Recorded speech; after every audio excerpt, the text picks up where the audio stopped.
All right, let's see how this goes. What's up, everyone? It's Friday, June 18th, 2021. You're listening to THHoopers, Earl Watson's favorite basketball podcast. I'm your host, Jacob Lehman, and just me today. No George, he's on the road. I think he's in Utah right now. I couldn't get a VPN for him, so he's out. And then Josh, also on the road, coming back from Oregon after a nice long trip. So I should have them both back by Sunday to recap. I think every series will wrap up by then. So yeah, we're going to cover a lot still. Good show. Bucks forcing a game 7. Paul George in the clip showing they're more than just Kawhi and friends. Sixers blowing a 26-point lead. Yeah, you heard me. 26 points out of Trae Young and the Hawks. And then a lot of other news around the league for, in the middle of the playoffs right now. Trouble in paradise with Luka and the Mavericks. The Pelicans, they're trying to force Zion out. The media is. You'll understand what I mean when I say that. And then some Olympic stuff. So, we'll get to that. Remember, if you guys like what you're make sure to follow us at THHoopers, Instagram and Twitter. I run the Instagram. I'm going to put out a post for this episode tomorrow. And if you respond, you get a shout on the show. You get the question answered. You know the whole deal. I want the bots back. I miss them. But yeah, at THHoopers, Instagram and Twitter. Drop a comment. You got it. But yeah, let's get right into this. So we'll start with the Hawks comeback from a 26-point deficit. Beat Sixers in Philly 109-106. Take a 3-2 lead. Series heads back to Atlanta, where the Hawks will have a chance to close it out. The Migos will probably be there, so I would like their chances. But yeah, Hawks won the fourth quarter 40-19. Trae Young has 39, 11 assists. Real team win for Atlanta, as they got contributions everywhere, and also locked down when it mattered. I think they went on a 14-0 run and twice in the fourth quarter. It was really impressive. But Sixers built the lead up to 26 on the backs of Embiid and Curry, who had 37 and 36 each, respectively. But yeah, let's get into it. So one quick thing here. Hawks got good contributions from everywhere, but one that really surprised me was a rookie big man, Big O. Only played 8 minutes. I think it was at the end of the third, beginning of the fourth. But he really got the momentum going into the middle of the fourth when they got their stars back in. And if those first 4 minutes don't go right in the fourth quarter, I don't think we see this game. But they got it down from about I think it was 20 to 10, and then Trae Young came back in and he kind of did everything that they needed. But yeah, him and Lou Will really had that pick and roll going. So again, another big shout out to Nate McMillan. We haven't seen any Big O really at all these playoffs, and if we have seen, he's been kind of lackadaisical, not really giving that effort. He was battling with the Sixers big men, whether it was Joel Embiid or Dwight Howard to start the fourth. And Nate McMillan, good looks for him. Another thing, though, big picture, Trae was unstoppable. They had Matisse Thybulle on him, who is, as me and Josh know, and we try to convince George, a tremendous defender. He made All-NBA defense second team. And it seems when I watch this, Trae is so crafty, so Matisse has to guard up on him because, Trae Young, he shoots in the logo. But if I'm Matisse Thybulle, I'm not guarding him up there just because he's going to hit those. He will. He'll hit him in transition. But in the half court, we haven't seen Trae Young really pull out of those deep threes. When he pulls them, they kind of miss. That's one big problem that I've had with Trae Young in these playoffs is in the regular season when three of us fallen, he would just stop it. And he'd start driving. He'd start kicking the ball just like he's capable of. He's not just a shooter. He can drive. He can kick. But sometimes in these playoffs, it's about 50-50 when I watch these games. Trae Young will just keep jacking up threes. And this is one of the games where he wasn't doing that. And in the fourth quarter, he took over. He was driving past Tease almost every time. And Joel Embiid really wasn't making a whole lot of, discomfort for Trae at the rim. I don't know if that's like a Clint Capella box out kind of thing where he drives to the rim and he's just his one job is to stop Joel Embiid from getting in Trae Young's face. But whether or not that was the problem, Trae Young was just getting everything. And then also key contributions from like Gallinari down the fourth. Trae was on a roll. They get it to Gallo, 5 seconds left on the shot clock. And he hits one of those Patton and Gallo awkward, halfway facing the rim, kind of turnaround mid-ranges. And it drains. So, yeah, Hawks, great win for them. If we want to ask the funny question, like, the Hawks win this one or the Sixers lose this one, I really do believe the Hawks won this one, although Sixers doing a lot to try and lose it. But you don't come back from 26 points just because the other team collapses. But we will get to that. And that's where we kind of get to Ben Simmons. As I said, Curry, 36 points. Embiid, 37 points. But the other two guys that they kind of rely on for offense, was Toby Harris, kind of a letdown. And I know somewhere Josh is smiling because Toby Harris goes 2 for 11. It was one of the main reasons Sixers had no offense down the stretch. He's kind of their guy that can get them a bucket on the perimeter. But instead, they had to go to Embiid a lot. And even a lot doesn't mean almost every single play. It was just their most the guy that wants the most. Their offense was very stagnant because Ben Simmons went in the half court. He's not a great point guard. He's a very serviceable point guard, but he's not a great point guard. And I think that's why it kind of comes down to, hey, Joel, get us a bucket. And he kind of struggled in the fourth. They really went stagnant there. Plus the Hawks defense, it was locking down. So it's not all the Sixers' fault. But when you blow out kind of lead, all you need is just a little bit of offense. And I guess that brings us to the Doc Rivers problem, but we'll get to that in the next game because the team he left pulled out almost maybe an even more impressive victory than the Hawks did. But yeah, Ben Simmons, 8 points, and he shot 14 free throws. That doesn't add up. He goes 4 for 14 from the free throw line. And look, I said this last podcast, and I know Josh, big fan of Ben Simmons, but I'm not going to deny his impact, but he becomes a negative player down the stretch because you can't trust him to hit those free throws. And he can't trust himself to hit those free throws. He can't trust himself to hit a mid-range jumper. So now when the pressure's all at the free throw line, it's in his head. It's almost like a Giannis thing. It's almost like a Luka thing. They're afraid to play basketball because of what could happen if they get fouled. And that's not, you got your great, like even your center, Joel Embiid, he goes 11 for 13 in the free throw line this game. Now he missed 2 big key ones down the stretch, but he's not afraid to go to the free throw line, which is why you can go to him down the stretch. But when you see Ben Simmons out there, he looks scared, he looks timid, because what could happen if he goes to the free throw line at home too, where it's a very good environment for Philly. If you're the home team, if you're the away team, I don't know how Trae Young got that done, but it's hard to watch Ben Simmons when he's trying to run that offense, but he's too timid, won't go anywhere. And I think if they lose this series, they really have to address Ben Simmons because I know Doc Rivers, he's taking the high road. He's trying to fix that chemistry between the two of them. No Ben Simmons. He's obviously an all-star. He's depoy. He gives us what we need and then some. Stuff doesn't show up in the box score. And I get that. But when he's your point guard, it works if it's a Tony Allen. It works if it's a defensive specialist. Michael Petras in the Celtics, I guess, in 08. Something like that. I don't know why I thought of him. But, I mean, when he's also a main contributor on offense, and he's not giving that to you right now, and he has the potential to, it just makes you shake your head. And, all right, sounds good. But yeah, I don't really know where else to go from here. Doc Rivers, they got a big game to get 6 ahead of them. I think there'd be a lot of changes made if the game 6 is not going to plan.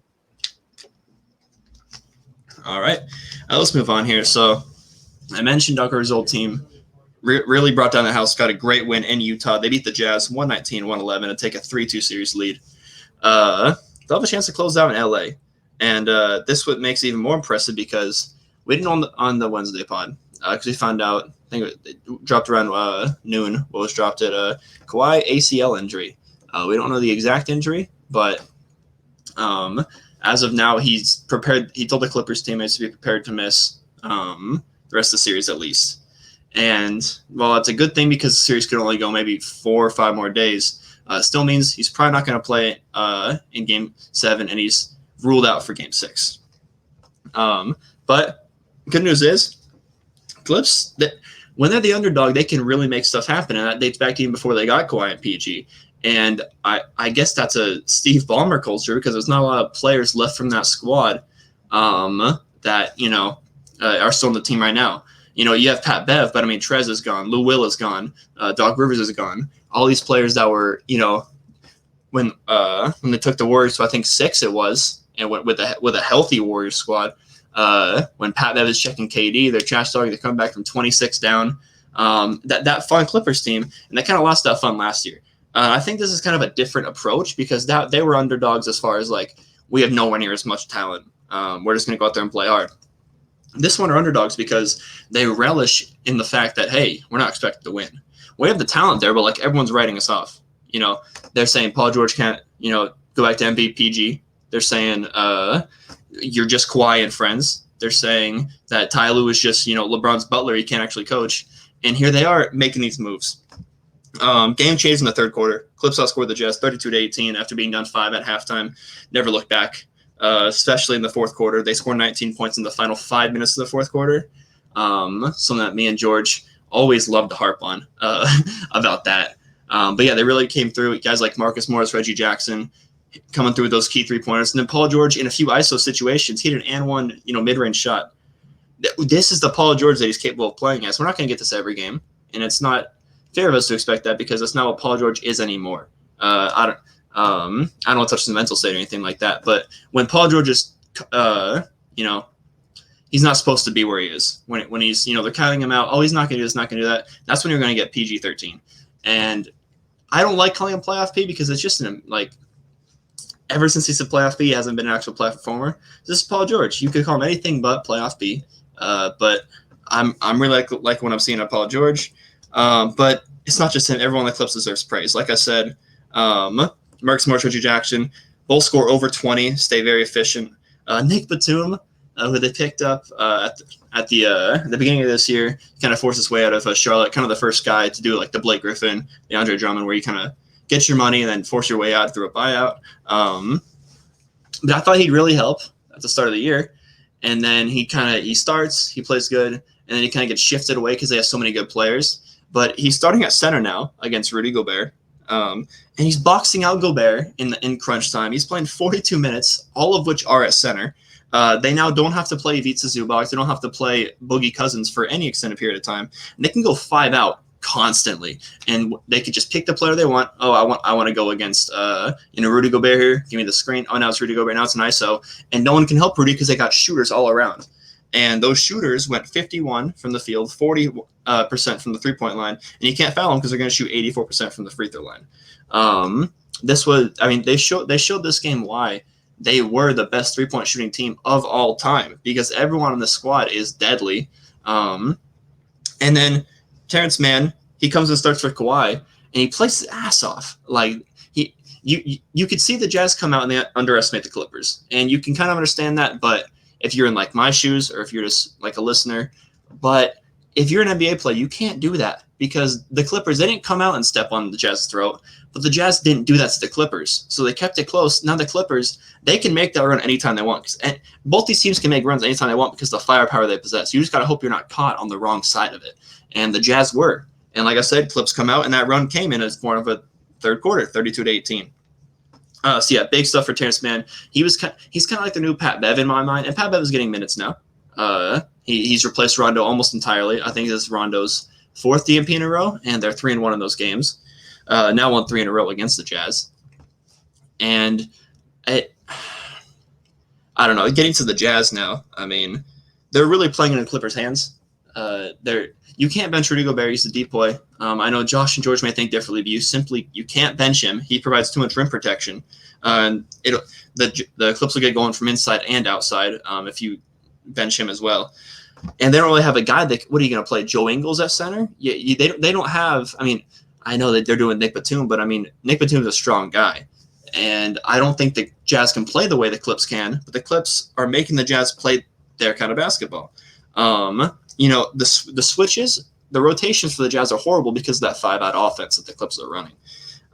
And that's making Gobert a non-factor because he doesn't know what to do, and I don't think Quinn Snyder knows what to do either when, they're running 5-out and Rudy Gobert's rushing to guard Terrence Mann at the 3-point line, and he's slow to get out there, but then he finally gets out there. Now there's no rim protection. Terrence Mann drives right by him, and he yams on Rudy Gobert. Probably one of the best dunks we've seen in these playoffs. Everyone knows the play I'm talking about.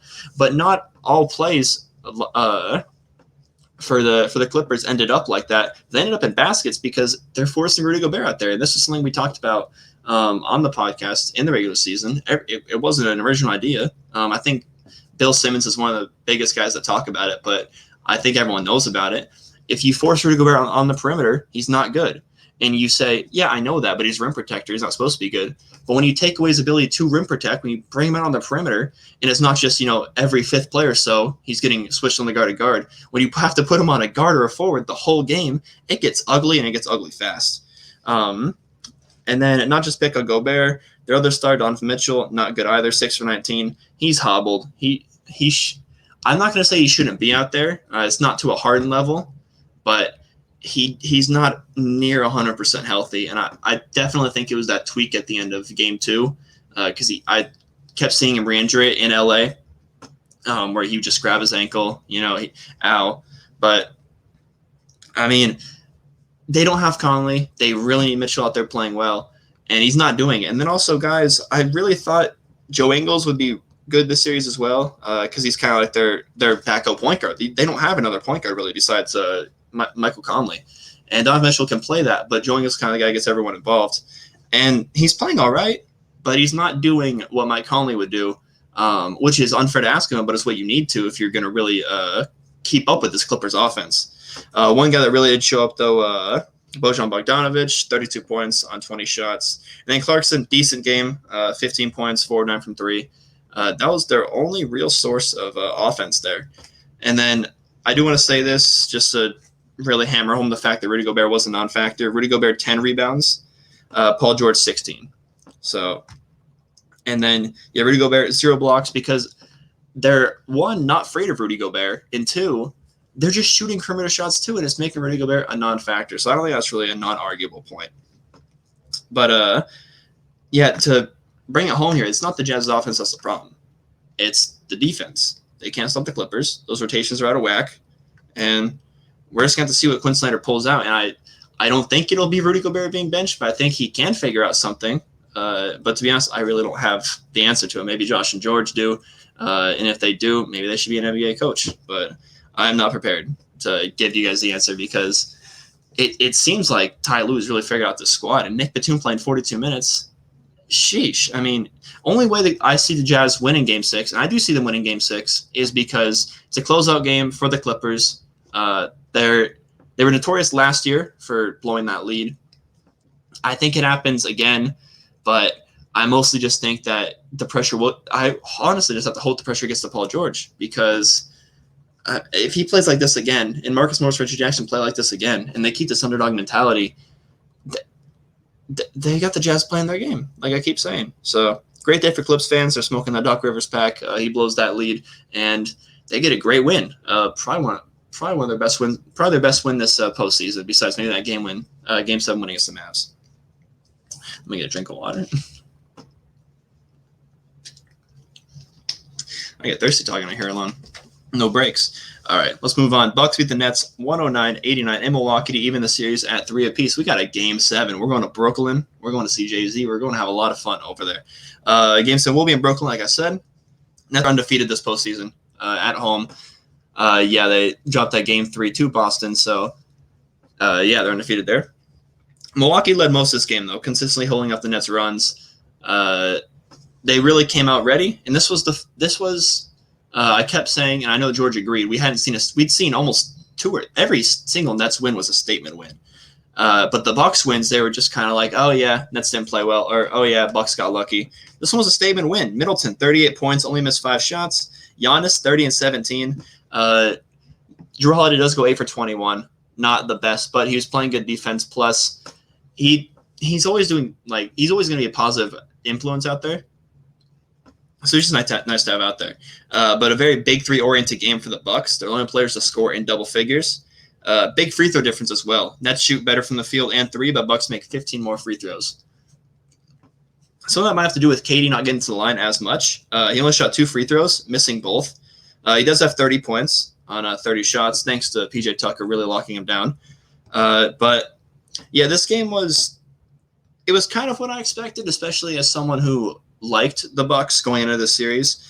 But they didn't get a whole lot of other contributions, and I want to touch on that. Like I said in the beginning, they only really went, we could call it 7 men deep. Their 7th man, Bryn Forbes, 11 minutes, 2 points.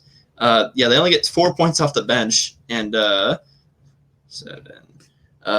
15 points combined from everyone not named Jrue Holiday, Chris Middleton, and Giannis Antetokounmpo. It really did come down to the free throw battle. Like I said, Bucks are just being a lot more aggressive, and they're using their size to their advantage. And I guess we could touch on James Harden a little bit. He did have a good stat line, 16 points, 5 rebounds, 7 assists, 4 steals on only 9 shots. But He's not that James Harden. He's not that guy, pal. He's not. He's not that second guy that KD can depend on. He plays 40 minutes, but he was really only doing stuff, it felt like, for 22 minutes. He's just gassed. He's extremely fatigued, and that definitely has to do with probably the 42 minutes he played in his first game back. And then also the hamstring is not healthy. I'm never the one to give James Harden an excuse in the playoffs, but he is not healthy whatsoever, and I give him props out there for trying to get out there, especially with no Kyrie. The effort's there. He can't move laterally. He doesn't look too good. And he's really trying to rely on free throws to get the job done. He attempts 5 here, but he's flopping a lot. And it was the first time since he got to Brooklyn where I was like, yeah, the James Harden flopping is what's starting to piss me off again. And it's not just like, oh, he's ruining the game. It's just he's shooting a shot and he's falling down already. It's looking like he's slipping on a banana peel from Mario Kart as he goes up to shoot. And there's no contact there. He's really it's only on par with Trae Young, I think, in the regular season of constantly trying to bait the referee. And I understand, like, it's a game, that's how you do it, but it doesn't look good when your teammate KD is one of the greatest scorers of our generation, and he doesn't even do that. So just side by side there, when you really see the impact they have, it really sticks out like a sore thumb. Plus, Giannis plays a totally different game. He's always going into the paint, and he's never really complaining about fouls. So it was just nice to see. But yeah, me and George always talk about, it's not really the other guys with the Bucks. It's the 2 and 3 with them, the Drew Holiday and the Chris Middleton. Chris Middleton showed out, like I said, 38 points, and he was shooting in a variety of ways. He goes 11 for 12 from the free throw line, 5 for 8 from 3, only missed 2 shots inside the arc. They couldn't stop him, and this was the one game where I'm like, yeah, Nets have a bad defense because they mostly have guys they can stick on, these players like Blake Griffin, Uncle JG, the Bruce Browns. But I'm looking at the stat sheet here. They didn't play a whole lot of players. They went 6 deep. Landry Shamet was the only guy that got minutes off the bench. I don't know if that was a good idea, especially because James Harden was looking extremely fatigued out there, and I saw it on my TV. I'm sure Steve Nash saw it from the sidelines. So I don't know. I definitely think we could have seen a little bit of Mike James, a little bit of Bruce Brown. That's the main thing I saw from that. But overall, statement wins normally mean the team just played better. The Bucks played a lot better than the Nets. You can't really expect another near 50 piece from KD back to back. I think we might be able to be a little unfair expecting it in a game 7 at home. He's one of the best of all time to ever do it. So I think we could maybe expect that, but that's the only way I really see them winning this series is on the back of KD, especially unless I have the keys to all the series down the line for this podcast, but one of them is just James Harden's health, and I didn't see a whole lot that I wanted to see in this game. So that was the breakdown. That was the recap of the 3 games. We're used to a 40-minute recap here. Got it done in 23, so not too bad. But like I said, we got a lot of other news, and we'll get to the other news and we'll break down the preview. But starting with this news, so after George and I saying, no, it's not a big deal, the whole Luka, he's going to sign Supermax, but he wants out. He's butting heads with everyone in the front office. Me and George are saying, no, it's fine. Ooh, Luke, he's in his 3rd year. You think Luka's going to be this much of a diva already? I don't know, because Don Nelson, longtime GM of the Mavs, fired due to some beef with him and Mark Cuban. Mark Cuban said it was mutual, and then I think him himself or his agent came out and said, no, we were fired because of this dispute with Mark Cuban. Now, it's not released. Maybe Woj knows, he's keeping it from us. It's not released to why what the beef was, but yeah, he was fired. And then Rick Carlisle, which was a huge shock to me. He's been there for 13 years, leaves with a record of 555 and 748.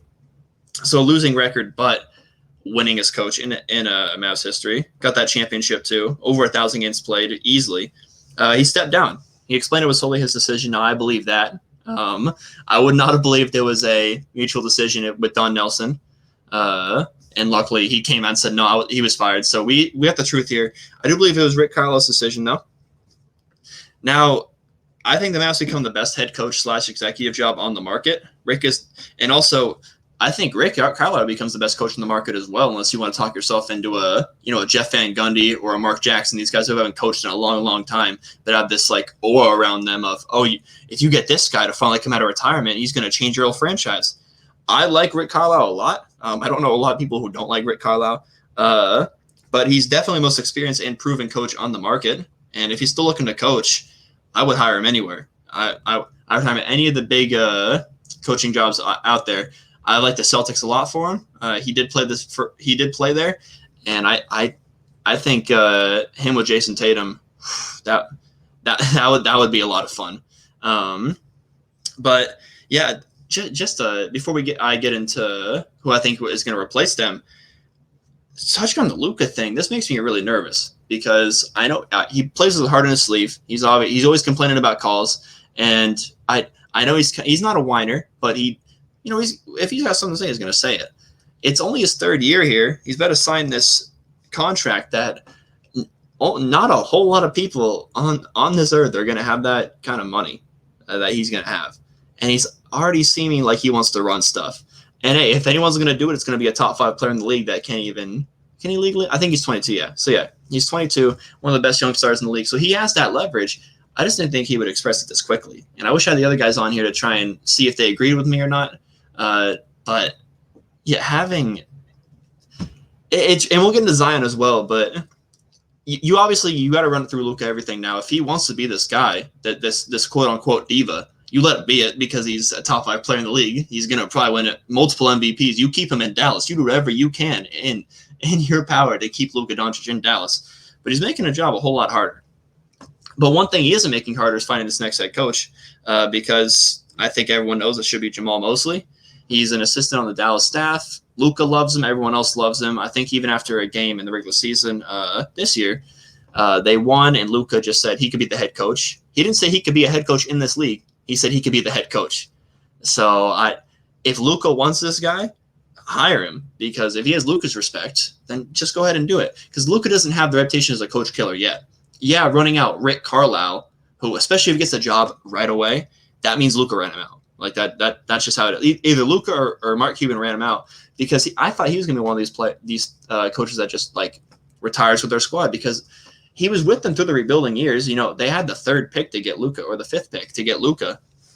So he was obviously there for losing times, and it seems like they're trending upward now. And now he wants to jump ship. When you have Luka Doncic, a 22-year-old budding star, and all this cap room, and rumors that all these players want to come play with Luka, now you want to leave. So there's definitely something fishy there. But yeah, bottom line, I think if Luka wants Jamal Mosley, it's not just Luka either. He has a great reputation throughout the league. So yeah, head coach should be easy, Jamal Mosley. Now GM is tricky, because the first person that came out as like a rumor was Mike Finley. He's a past All-Star for the Mavs. Now it was, I didn't think it would be Mike Finley, but I knew it would be a Mavs I thought it'd be like a Sean Marion, like a past like beloved math player, maybe even a Dirk or something. Someone with not a lot of experience. And that's what I don't like. I feel like with Luka seeming so testy right now, the fresh blood / the hey, you're a Mav for life if you play here. So here's a GM job, Mike Finley, or here's a coaching job, Dirk Nowitzki. Even though that'd be a lot of fun. I feel like they should go for someone a lot more experienced. Someone like Darren Moore is not on the market, but a person who just maybe got let go, or someone you can pry from another team. I like what the Bulls did when they pulled the Denver general manager, and then also what the Raptors did when they pulled Masai Ujiri from the Nuggets. I think you should really try and pull someone and be like, hey, we got a war chest of assets. We got Luka Doncic. You can build this team from the ground up with a top 5 player, and you got an owner willing to spend. Yeah, I think you can definitely pry someone from that. So I think they could. I think it's nice because they just focus fully on the GM, because they could just hire Jamal. But yeah, let me know what you guys think, or if anyone's listening, like George, Josh, text in the group chat what you think about this, because we haven't really talked about this. But some more drama. Excuse me a second. Has to do with the Pelicans. They fired Stan Van Gundy. He only lasted 1 year. But I don't really have a problem with it, especially listening to JJ Redick's podcast. They didn't really respect him or like him, and he doesn't do well with young stars. Just look at Dwight Howard. And then he didn't really work in Detroit because he was trying to build the Magic again. And then this year, there was just a whole lot of problems. I can't even name them all. They were not a good 3-point shooting team, and they weren't shooting enough threes. The one good thing he did was utilize Zion as point Zion. But I think George was saying that. And if George is saying it, then my God, anyone could think of it.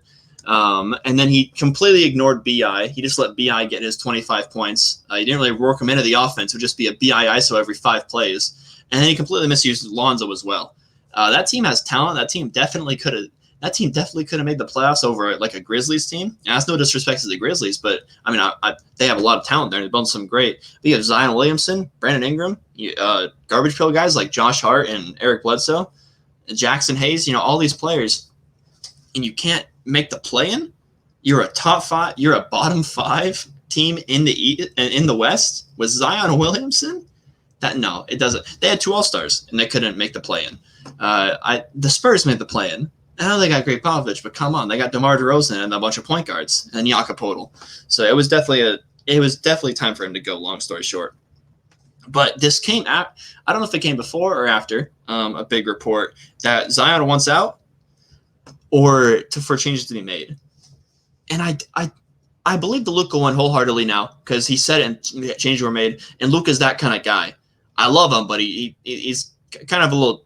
I get diva vibes from him. Like that's just me. Like, he's my favorite player. There's nothing wrong with it. LeBron gets diva vibes, and he gets the job done. And Luka wants it done right now. He's also been there 1 year longer than Zion. Zion's played, I don't think he's played 100 games in a Pelicans uniform yet. And if he's already making these, hey, I want changes made now, or I want out, I really do feel like it's all media. And if it wasn't, this would be a horrible look for Zion because Zion, he just seems like this this preppy kid. Like, I just want to play basketball. Just like give me some talent, give me a coach that respects me and can utilize me well. I just want to play basketball. I want to, do the team well that drafted me. But it seems like the media they're like, okay, we planted the Luka seeds, or maybe that was the real Luka seed, Luka problem, like I said. Now let's get Zion out of here because, like George brought up last podcast, they tried to get Giannis out of Milwaukee because Milwaukee's boring and it's a football town, and now they're trying to get Zion out of Mardi Gras. I don't see that happening. Just like I don't see Luka unless he sits out, going away from the Mavericks, especially if he gets what he wants here. But yeah, with Zion, I do think a lot of it's media made up, but they do have to do better by him. He definitely deserves better, but he's not in really the position. Like I said, 100 games, and you want changes made. Be the change you want to see in the world, Zion. Work on your 3-pointer. And once you get this new coach, and if they butcher the coach again, which they might because David Griffin, kind of an iffy GM when he's not GMing LeBron James, really, then you can really, okay, but maybe it's time. But I have never seen a player in their third year like Luka command this much pressure on a front office, probably since LeBron James. Even that pressure wasn't even recognized because they had nothing to do in Cleveland. So, yeah, those were 2 big things that happened for the Mavericks and the Pelicans. Very, very well, not a small thing, but a very, in comparison, boring thing. Scott Brooks let go from the Wizards. They're going to look elsewhere. It was kind of his time. It was fun seeing him in Westfield United, but he's a very mediocre coach. I think he'll be a good assistant, but yeah, I definitely think it's time for some fresh blood in Washington. That brings me to the recap of the head coaching jobs available. I'm going to rank them, and let me know what you guys think. Maybe I'll put them on Instagram and try and get some interaction there. I'll have George take credit for it on Twitter. But yeah, so there's 7 positions available, and I'm going to rank them. So number 1, I think it's pretty obvious, the Mavericks. They got Luka. They got a great location. Everyone's always talking about. I think Texas has no state income tax. I don't know. I didn't pass econ, but yeah, they got no tax. Dallas, it's not a small market, but for right in the middle of in Texas, they attract some pretty good free agents. So that'd be a lot of fun. And then also an owner that'll spend, like I mentioned, Mark Cuban. He'll dig it deep into his piggy bank to pay for any free agent you want as a head coach. So yeah, especially with Luka there putting that pressure on him and Steve Ballmer, they're the biggest spenders in the NBA. Second, we haven't talked about them in a while, but the Celtics. For one, they're in the East. They got 2 top 25 players, and they're both under the age of 25, in Jaylen Brown and Jason Tatum. And then they're a storied franchise. They got good fans, allegedly. Some stuff is leaking. Maybe they don't have the best fans. They definitely don't have the best. Definitely don't have the best alum players as far as personality-wise, as Kevin Garnett and Glenn Davis kind of making fun of the Kyrie injury. So they didn't put a great stamp on the Celtics. But if you're a head coach, you can go and fix that. You can say, hey, we're going to do this. So that's why I kind of like Rick Carlisle there. I think it'd be a lot of fun. Number 3, the Pelicans. And that's just because there's not a whole lot I can explain here, but they have Zion, they got BI, and they got low expectations. Just make the playoffs, make the play-in. Give New Orleans something to be excited about, and just utilize that talent. Gain the respect from your young players, which isn't a hard thing to do. These players are like 24 years old. If you go in there, that's why they shouldn't have fired Alvin Gentry in the first place. One, they didn't give him enough time with these new players, and 2, these guys respected the hell out of Alvin Gentry. He was like a father figure to them. He was someone they can trust. And they bring in Stan Van Gundy, and he's this goofy guy. He's like, we're gonna play this way, and they're like, that doesn't fit our play style. Again, Stan Van Gundy, it was good for firing him, although it came in after 1 year. And then 4th, we got Portland, the Blazers. Now they probably have the second best player.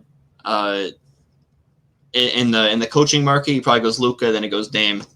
But then they got a lot of question marks. And I know me and George, like we've just been talking about it on pod, off pod. CJ might be gone. They might have to rework the whole offense, the whole defense. Nurkic has a problem with how much he's being paid or how much he's being played.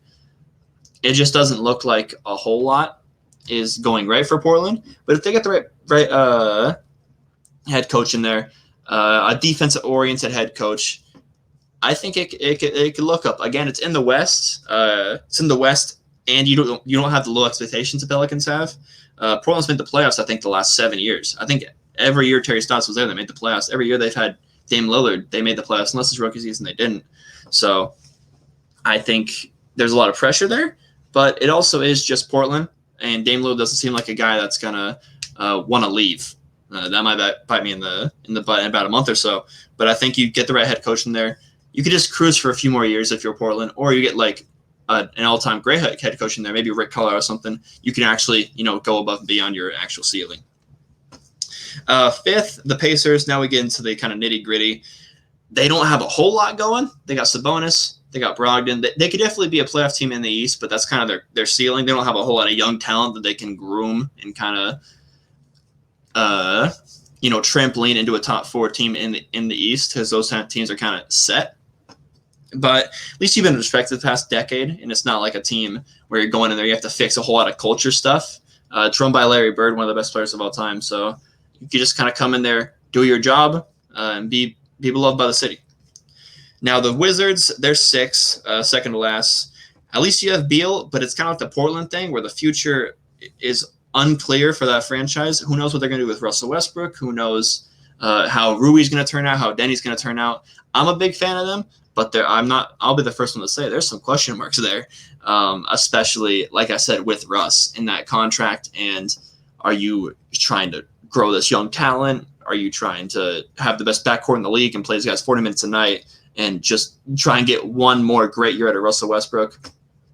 I don't know. And that's definitely something that I don't know if the ownership will be clear about. Because, like I said, it's not like the Pacers where it's, you have an identity, you have, you're respected. I don't think the Wizards have been, respected. They were good with John Wall and Bradley Beal, but they haven't been respected, I don't know, since Michael Jordan played there. Like, they're not a team that you go to and be like, yeah, I want to run my franchise like the Washington Wizards. It's not like that. But the last, you could probably guess it, it's the Magic. They had a fire sale at the trade deadline, and I think they have 2 first-round picks to show for it and a Danny Ainge second-rounder. So, hey, hip, hip, hooray. At least with the Magic, you're going to go in there, and hey, it's a rebuilding team. So maybe this is a team where they could definitely get like a guy with fresh legs in there, guy's first spot.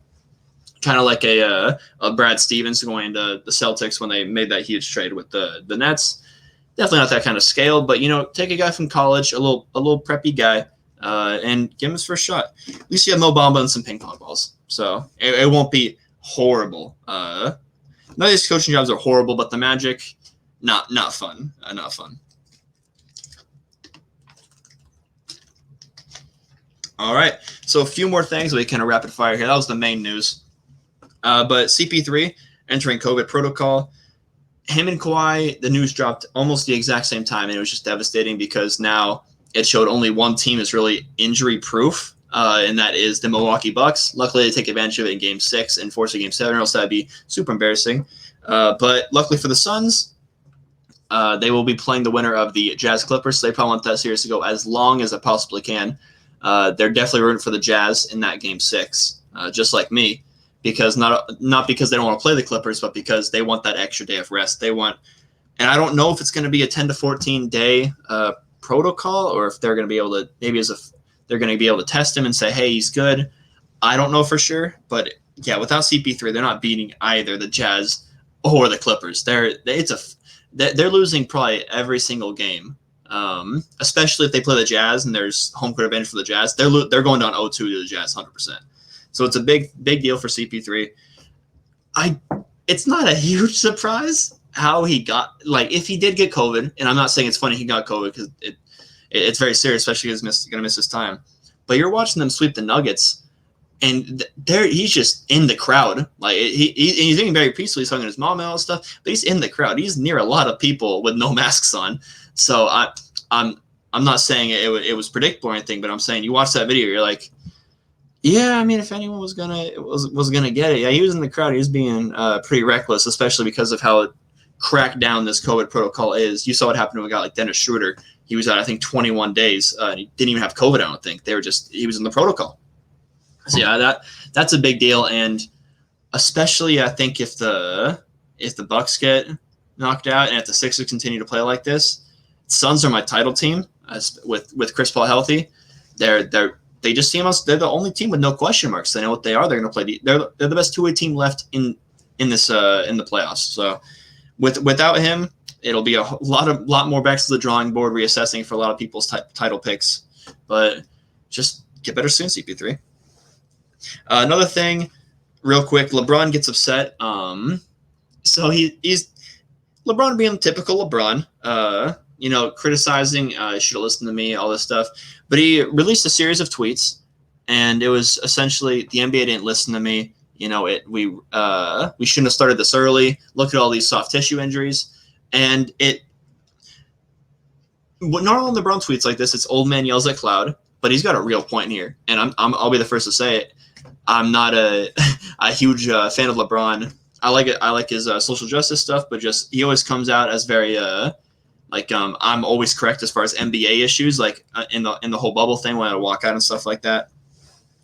But yeah, here, it's very obvious. Kawhi's ACL injury happened because he was playing 100 days before the NBA season started again, and I don't know a whole lot that the NBA could have done besides push the season back. I know Adam Silver didn't want to do that, but it's embarrassing that it's really backfiring like this because all the teams that made the conference finals are out from last year, and then we're seeing these playoffs run by teams that either didn't go to the bubble or they went to the bubble for a little bit. A la the Suns 8-0 run, the Hawks didn't go to the bubble, and that's not to discredit what they've done this season. They brought in Chris Paul, and they bring in Nate McMillan, and their young talent grows. But it'd be a whole different story, if Kawhi stays healthy the whole year. Joel Embiid doesn't miss games in these playoffs. So he does have a point here. I'm not going to read the whole tweet because it was longer than – it's probably more words than he's read in that Malcolm X book. But LeBron did have a point here, and I think that kind of leads into my next kind of point, the Olympics. Who will play and who won't? So today, Dame and Draymond Green committed already, but Jokic and Brun have opted out. Jokic won't play for I forgot which one. I'm not going to say it, but it's not Team USA. And then Bron said he's going to play for the Twin Squad this year. And normally I'd be like, oh, Bron is he was focused on he's Michael B. Jordan, not chasing Michael Jordan from the Bulls. But yeah, he's played a lot of basketball, and just get your rest, LeBron, especially as a Laker fan. Get your rest, and please don't play any basketball. Lift some weights maybe for the next 2 months. Don't touch a basketball. Just get dressed up in your drippy suits and go watch Toon Squad. Go watch Space Jam 2 in theaters July 16th. I know I'll be camping out. But yeah, I don't think Dame does concern me. Just because he's not a guy that really gets injured. He's going to be playing for the Olympics, and he went to the bubble as well. So I would definitely go out on a limb and say there's going to be a lot of guys. I definitely don't see KD doing it, or Harden, or Kyrie. I don't see Ben Simmons doing it. So I don't think we're going to have a very talented Team USA team, but I think we're going to have a very young Team USA team. I think guys like Trae Young, Zion will definitely play for Team USA just because they got fresh legs, and that's the first opportunity to really play in the Olympics. And they're not getting pushed back. They're going to be this summer. So it's going to be a very, very quick, especially if like a guy like Tatum plays. His season just ended about 3 weeks ago. The Olympics probably tip off in July. And then he plays the Olympics, and then season starts off in October again. Holy hell, man. Anyone who plays in the Olympics should take a 20-game like mulligan from this next NBA season. I don't care about him. So I'll pay the fines if Adam Silver wants to fine him. I don't have the money to, but I would definitely pay the fines for them because they don't deserve any. No team should get a fine for resting players for the next probably year and a half, I would say. I think halfway into the 2023 season, yeah, then you got to play every game. But no player should be called soft. No player should be accused of resting when they got a fake injury or whatever for the next year or so, at least, because it's a lot of basketball being played, especially after the bubble. Now, last thing here, Rookie of the Year talk, and all rookie teams dropped. LaMelo wins Rookie of the Year. Not a huge shock. I was a big Melo guy. I know people are saying Anthony Edwards played all 72 games and Melo missed time. Anthony Edwards might as well have missed the whole first half of the season with the way he played. Melo was the clear favorite when he was playing and when he came back. And once he made the playoffs, and I know it's not a big thing for Rookie of the Year, but it is for me. As far as the teams go, not a whole lot of snubs. It was pretty obvious. You got guys like Halliburton and Edwards and Melo. And then you got a few Grizzlies guys running out the pack. Only one that I really saw out there was Josh's main guy, Cole Anthony. Dude was pissed. I think he let off like 3 tweets. He was like, "They don't respect me." That. I don't know, man. It's also all rookie team. Like, I know there might be some contract incentives in there too, but like, there's not like a press rollout for that boy made the all rookie team. Sheesh, that's impressive. I know it's a great honor, and I'm not in the NBA, so I don't know what it feels like to be snubbed like that. But we basically got what we expected from the all rookie teams, and Melo winning it was fun. Miles Bridges gave it to him. They really killed it with presenting it here this year with the sixth man, the MVP, all that fun stuff. Joe Ingles really was saving it. He presented both the Defense Player of the Year trophy to Rudy Gobert and Jordan Clarkson, the sixth man. But yeah, the Melo one was fun. He didn't really know what was going on, but he's also dating like 2 girls right now, so Melo can do no wrong.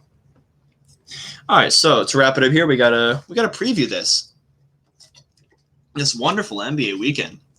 We got the Sixers-Hawks series, the Jazz-Clips series, and the Nets-Bucks Game 7. Now, we will know the winner to all 3 of these by the next time we record, so I made sure I got Josh's and George's predictions so I could hold them to it. Now, we'll start with the Sixers-Hawks. I got 3 keys for every one of these series, just some quick stuff to look at. I know I'll be looking at and just to bring to attention. So the first one, how's the Hawks offense going to be? And will the Sixers be able to stop them when they're going on these runs? Because we saw in the last game, when Ice Trae gets going, the Sixers have no way to stop it. And they can't play defense on it. And they also can't stop it through offense, which is something I thought they could definitely do because that's so much shooting. It's really looking apparent that Danny Green they're really missing him.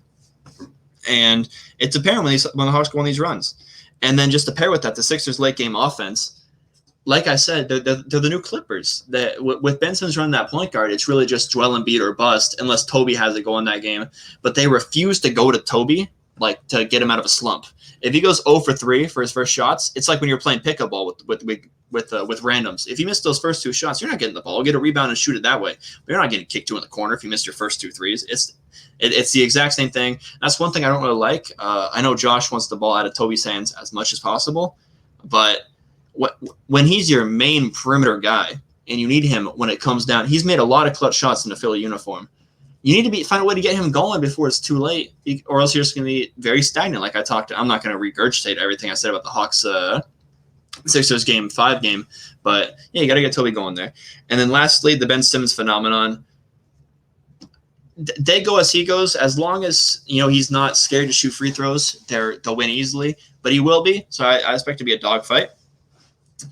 And then the Migos will be there in Game 6. I just want to put that out there. They were there in Game 5, so I assume they'll be there in Game 7 in Philly if it goes there. They're traveling with Atlanta. They're doing handshakes with Trae Young. They make the game more fun to watch, and they're one of the main reasons I'm actually scared about the Hawks winning Game 6 and ruining my Sixers prediction. Moving on to the Jazz Clip series. Number 1, MVPG, most valuable, Paul George. He's got to be the best player on the court, and he's got to play just like he did Game 5. And he's proven this season and throughout these playoffs, he's still got it. He just hasn't proven when he's going to do it. He's proven he's inconsistent. As George likes to say, his consistency is inconsistency. And I don't like it a whole lot, expecting him to be the closeout guy. But he's also I'm done trying to predict these series, especially the Clippers Jazz series, just because I realize how little of a finger I have on the Clippers pulse and what they're capable of and how they're going to come out and play that night. And I don't know a lot of people that do, but I'll take full responsibility. I have been horrible predicting the series. I had Jazz in 6. I still believe Jazz can pull it off, obviously in 7. But yeah, it's all to Paul George. And then secondly, it's going to be whose offense can be more efficient. Like I said, again, so far it's been the Clippers. They've won 3 in a row this series, 3 in a row this series, and that game 2 is anyone's for the taking. So they could have finished the series off in 5 very easily. I'm happy they didn't, because now we get a very fun Game 6 in LA where the Clippers can assess their hometown demons, and we get to see another game of Steve Ballmer freaking the hell out for playoff basketball. But yeah, if guys like Marcus Morris and Reggie Jackson are hitting their shots and Nick Batum can be a wash for Rudy Gobert, yeah, of course the Utah Jazz are going to lose that game. Right now I'm seeing neither team is really playing defense. I know we have the Jazz as a great defensive team, but they're allowing like about 120 points these last 3 games to the Clippers. And you just watch the game. They can't stop anyone, especially even without Kawhi. They can't stop anyone on the Clippers. So it's the first to 125 series, if I could put it lightly, because Clippers know where they're going to play defense.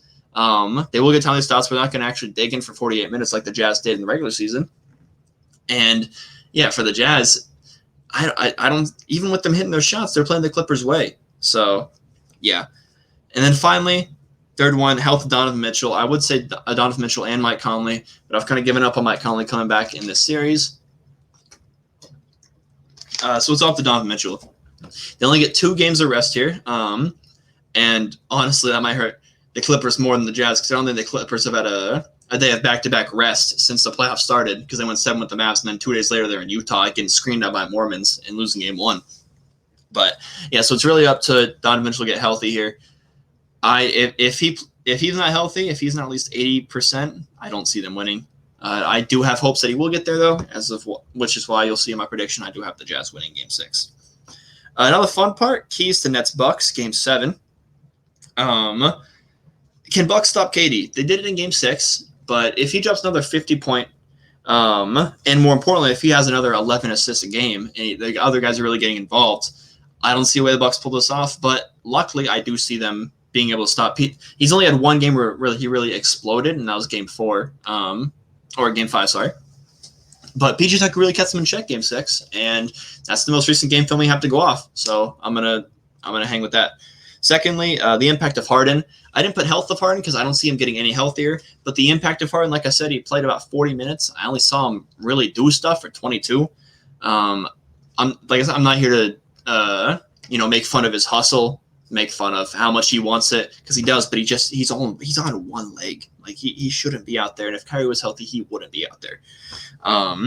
So yeah, if Harden comes out there and he's even like a shell of his former self, he's finally hitting step back threes, I think that's have a good chance. And then third key, which role players will show up and show out? And I'm leaning towards the Nets in this regard, just because even at home the Bucks role players didn't show up, and it seems like Bud is really leaning into his big 3, which is something I didn't think he would do. But I don't think Bud knows what else going on. I think he just lets the ball roll out there, and he's like, all right, guys. I think he just gives encouragement on the sideline and says, guard who guards you. I could coach the Bucks right now. George could coach the Bucks.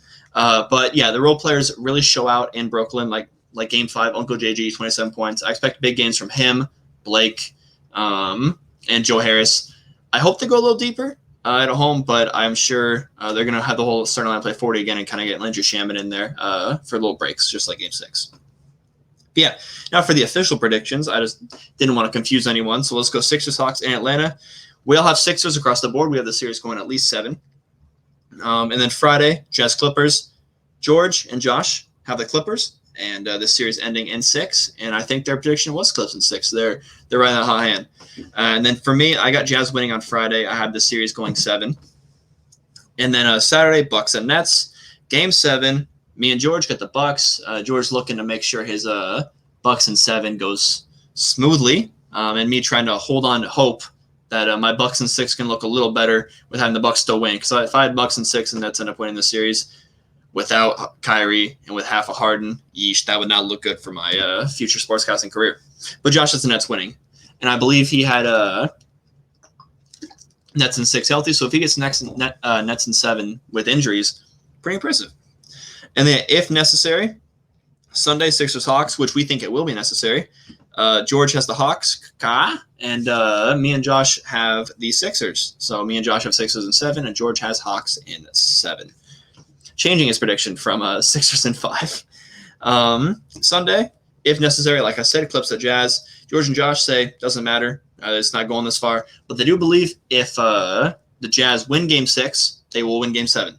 And they will win that at home because there will be momentum there. And I 100% agree, which is why I have the Jazz. Just take it one at a time. You have the Jazz stealing a game that they're really actually going to have to steal in Game 6. But if it goes back and it goes 7 to Utah, I don't see Jazz dropping 2 in a row. I just don't. I think they're a better team than that. And I think the role players will show up if it goes that far. But yeah, I think I've successfully completed the solo mission on this podcast. I did my best Colin Coward impression, just talking to the moon for 3 hours, taking sips of water in between. But I'm going to call it. Thanks for watching or listening. If you like what you're doing, make sure to follow us at THHoopers, Instagram and Twitter.